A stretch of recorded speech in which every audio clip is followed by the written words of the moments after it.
A veure, jo el que us puc dir és que nosaltres estem en la banda baixa del que marca la Federació Catalana de Municipis i l'Associació Catalana de Municipis.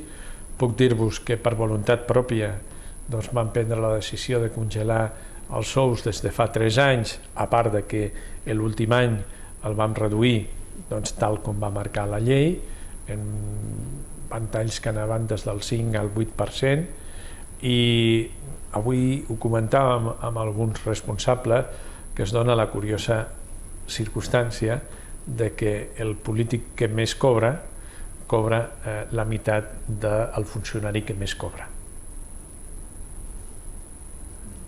Això diu alguna cosa també, no? A veure, perquè la gent ho sàpiga, els funcionaris, o sigui, els polítics que més cobren estan al voltant d'un 2.400 euros nets. 2.400, m'incloc jo, que no cobro directament sinó per assistències, i que sobre aquest 2.400 després s'han de fer, en el meu cas, els descomptes corresponents a l'hora de pagar Hisenda, perquè després això està subjecte a una sèrie de retencions, no? Els regidors estan en un vano que va de 1.400 euros, si no recordo malament, a 1.200 euros, bruts. Bueno, els que no tenen dedicació exclusiva. Els que tenen dedicació exclusiva estan amb uns 2.400 euros, inclòs l'alcalde, que no té dedicació exclusiva. Home, perspectiva dolenta, molt dolenta, però no ho dic jo. Ho diuen tots els professionals de l'àmbit sanitari, inclòs el president del Col·legi de Metges, el doctor Vilardell, que és un magnífic professional i que jo crec que té una visió del que ha de ser la sanitat pública molt important, no? La prova de que el futur no és bo i que les coses s'estan fent d'una manera que no és l'adequada són les recents dimissions que s'estan produint en la conselleria entre càrrecs nomenats fa 3 mesos. I els mateixos càrrecs no. Hi ha grans diferències, discussions de com portar a terme el que s'està fent. Jo crec que no s'està fent bé, això és evident, no és una cosa que la digui jo, la diu tothom. O sigui, que s'ha de racionalitzar la despesa, tothom està d'acord. Que s'està fent malament, tothom està d'acord, inclòs els mateixos que ho estan fent, i alguns dimiteixen perquè no estan d'acord en com s'està fent, no? I el que és més important, no? Per la gent que ja portem algun temps en l'àmbit de l'administració pública i en concret de la sanitat. Mira, aquí quan es va fer el canvi de l'època predemocràtica a l'època democràtica, quan es va començar a tirar endavant la Generalitat, vam ser capaços tots plegats de crear un sistema de salut, una administració pública sanitària que era l'enveja de moltes autonomies i de molts països, no? Això va ser una tasca de tots, i des del primer conseller de Salut fins a l'últim, passant per els que van ser de Convergència i els que no van ser de Convergència, tots van tenir com a objectiu el reforçar el sistema públic de salut, el que el sistema públic de salut català fos competitiu, que tingués un alt nivell de qualitat.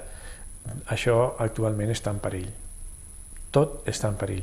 Crec que és una cosa de arribo de la sanitat pública que té com a objectiu enfeblir-la d'una manera mortal.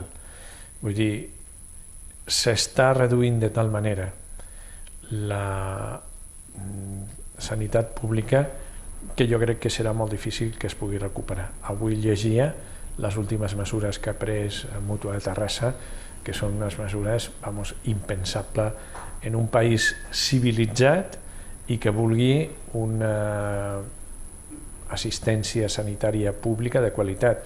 Vull dir, que eliminin els professionals i deixin presències simbòliques d'alguns professionals, Això, evidentment, comportarà una davallada de la qualitat importantíssima, de la que jo crec que serà molt difícil que es pugui recuperar el sistema públic. Jo crec que vam perdre una oportunitat d'or. Teníem una gran oportunitat per tirar endavant aquest nou hospital, que jo crec que era necessari i que continuarà sent necessari a pesar de les obres d'ampliació que s'estan fent, però que la nostra comarca, per el número d'habitants que té, doncs necessita un nou hospital. Lamentablement, la conjuntura econòmica actual ho farà molt més difícil que tinguem aquesta infraestructura que és necessària. Per tant, patirem molt la manca d'aquest hospital que s'hagués hagut de fer i que hagués pogut estar en marxa el 2015 i que la veritat és que jo soc en aquests moments pessimista. Crec que difícilment, almenys jo, difícilment el veuré acabat. Difícilment. Home, sempre poden canviar molt, però no és previsible que les condicions econòmiques donguin un giro tan important que ens permeti en poc temps tirar endavant aquest hospital, no? Les previsions són que aquesta situació de dificultat es prolongarà durant alguns anys i després no sé en quines condicions estarem per afrontar-lo.